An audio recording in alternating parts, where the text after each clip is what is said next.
1947 سے لے کر اب تک پاکستان کے سربراہوں کا جھگڑا ختم نہیں ہوا۔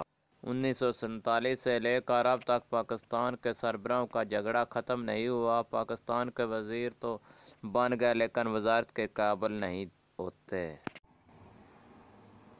جو بھی وزیر اعظم جھوٹ بول کر بنا وہ آخر تک جھوٹ بولتا رہا۔ ایک جھوٹ بولنے کے لیے 100 جھوٹ بولنا پڑتا ہے۔ جھوٹ چھپاتے چھپاتے وقت گزر گیا شرمندگی میں، بلیک میلنگ میں۔ یہاں انصاف کمزور اور ظالم طاقتور ہے۔ ہمارے وزیر اعظم کا یہی معمول رہا ہے۔ جب تک ایسا ہوتا رہے گا وزیر اعظم روتا رہے گا۔ ہمارے وزیر اعظم میں سے کسی نے بھی 1947 سے لے کر اب تک پاکستان کو اپنا گھر نہیں سمجھا۔ مسلمانوں کے ساتھ ستیلوں کی طرح سلوک ہوتا رہا۔ ہمارے وزیر اعظم میں سے سب نے پاکستان کو مٹانے کی کوشش کی، کھانے کی کوشش کی، وقت نپٹانے کی کوشش کی، مسلمانوں کے صبر کو آزمانے کی کوشش کی۔ یہاں انصاف کرنے والا کمزور اور ظالم طاقتور ہے۔ دوسرے وزراء نے بھی پاکستان کو لوٹنے میں کسر نہ چھوڑی۔ جھوٹ سچ بناتے، سچ کو جھوٹ بنانے کی کوئی ہتھکڑی نہ چھوڑی۔ بنی بنائی حکومت توڑی، بے ایمانی کی کسر نہ چھوڑی۔ جو بھی وزیر اعظم بنا اس سے وزارت نہ ہو سکی۔ وہ دوسروں پر اعتماد کرتا رہا اور اپنے وزیروں کی غلطیوں کا پھل بھرتا رہا، معاف کرتا رہا، اس کی غداری کی سزائیں بھگتتا رہا، شیطان کی ہنسی بنتا رہا، رو رو کر کام کرتا رہا۔ یہاں انصاف کرنے والا کمزور اور ظالم طاقتور ہے۔ جس ملک میں کام کا ٹھیکہ دینے سے پہلے ہی ٹھیکہ دلوانے والوں کی جیبوں میں 25% آ جاتا ہے، اس ملک کا وزیر اعظم روئے گا نہیں تو کیا کرے گا؟ جب سال 2 سال گزرے، تھک گئے اور دوسروں پر الزام دینے شروع کر دیے اور جھگڑے شروع کر دیے۔ ہمارے وزیر اعظموں نے ہمت ہی ہار دی۔ کنٹرول کیسے کروں گا، اس کا ازالہ کیسے بھروں گا؟ جو ذمہ داریاں ہم پر فرض ہیں اس فرض کو ان فرض کر دیا اور دوسروں سے قرض لے کر اپنے ملک کو دوسروں کے نیچے کر دیا۔ یہاں انصاف کرنے والا کمزور اور ظالم طاقتور ہے۔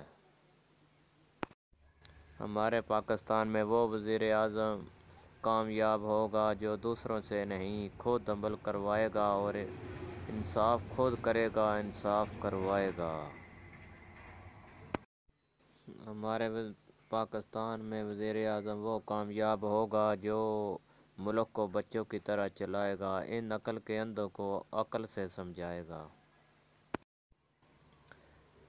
جیسے بچوں کا 24 گھنٹے خیال رکھتا ہے، ان پر نظر رکھے گا، ایسے ہی اپنے قائم وزراء پر نظر رکھے گا، جھوٹ کی سزا اور سچ کا ساتھ دے گا۔ جس ادارے میں چلے جاؤ انصاف پیسوں سے ملتا ہے۔ انصاف مانگنے والا رشوت نہیں دیتا اور ظالم ان کی مرضی کی رشوت دیتا ہے۔ یہاں انصاف کمزور اور ظالم طاقتور ہے۔ 100 میں سے 3 ملزمان گرفتار اور 97 رشوت کے بل بوتے پر آزاد پھرتے ہیں۔ انصاف کرنے والا کمزور اور ظالم طاقتور ہے۔ جب تک ایسا ہوتا رہے گا وزیر اعظم روتا رہے گا۔ بچہ کہتا ہے مہنگائی ہو گئی۔ بھئی کبھی سوچا ہے کہ مہنگائی حکومت نہیں عوام کرتی ہے؟ جو بھی اشیاء ہیں لوگ خود بوتے ہیں اور خود فروخت کرتے ہیں۔ مہنگائی حکومت نہیں عوام کرتی ہے۔ اے لوگو، تم گندم، چاول، سبزیاں مہنگے داموں فروخت کرو گے تو وزیر اعظم کیا کرے گا؟ کوئی بھی وزیر اعظم غیب کا علم نہیں رکھتا۔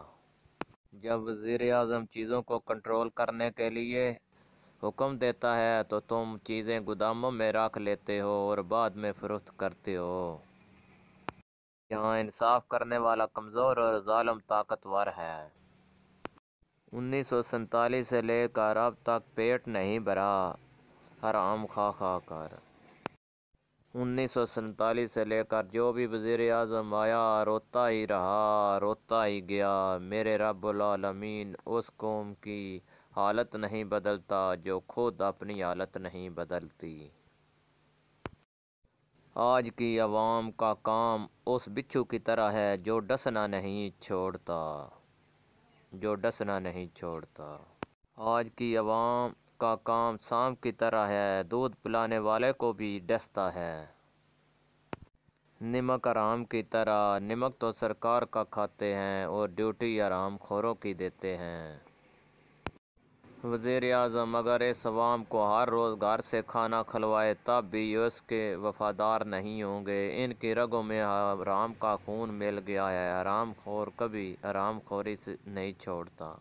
یہاں انصاف کرنے والا کمزور اور ظالم طاقتور ہے۔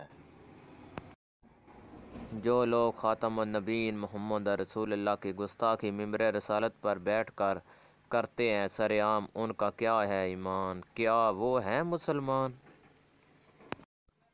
جو لوگ خاتم النبیین محمد رسول اللہ کی گستاخی میں ممبر رسالت پر بیٹھ کر قرآن پاک کا غلط ترجمہ کرتے ہیں، 30 سپارے تو خاتم النبیین نے تلاوت فرمائے اور 40 کہتے ہیں، کیا ان کا ہے ایمان؟